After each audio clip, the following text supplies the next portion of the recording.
Bienvenue dans Polyscope 360, voici les grands titres. En RDC, 15 détenus libérés dans le cadre de la médiation font sujet d'inquiétude sur les arrestations arbitraires. Au sommaire également, on parlera de la coopération Rwanda-Centrafrique, 566 nouvelles recrues des FACA formées avec l'appui des RDF. Nous reviendrons aussi sur les préoccupations de la gestion du conflit dans l'est de la RDC.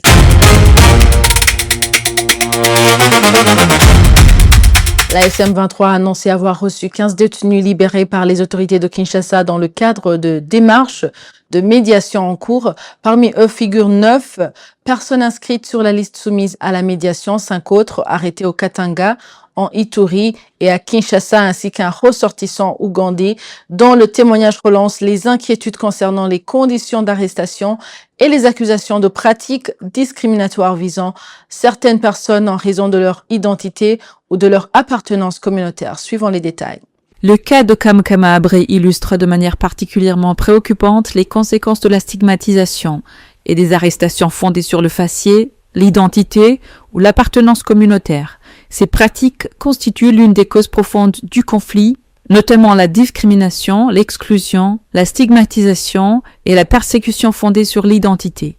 La FCM23 exige du régime de Kinshasa la libération de tous les compatriotes et ressortissants étrangers détenus arbitrairement, et appelle également la médiation et les acteurs internationaux à accorder toute l'attention nécessaire à ces cas et à exiger la fin de toute arrestation fondée sur le faciès, l'identité et l'appartenance communautaire ou pour les raisons politiques. Parlons à présent coopération militaire entre le Rwanda et la République centrafricaine. À Bangui, 566 nouvelles recrues des forces armées centrafricaines ont achevé 6 mois de formation de base, tandis que 104 autres militaires ont terminé une formation professionnelle. Suivons la suite dans le récit suivant.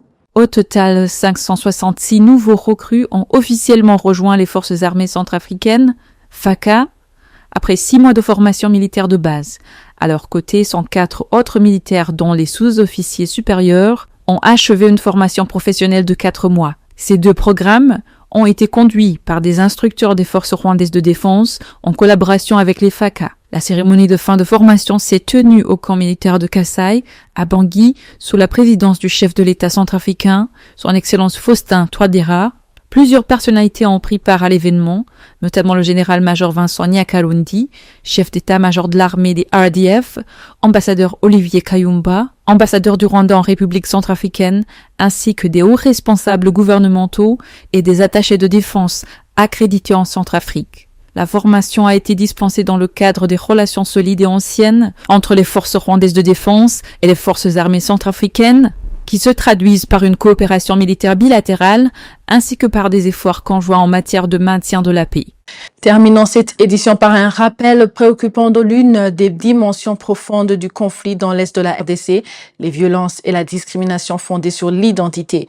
Une extrême violence qui a été commise par des combattants wazalendo, notamment des exécutions et des actes de cannibalisme visant des personnes en raison de leur apparence ou de leur appartenance communautaire.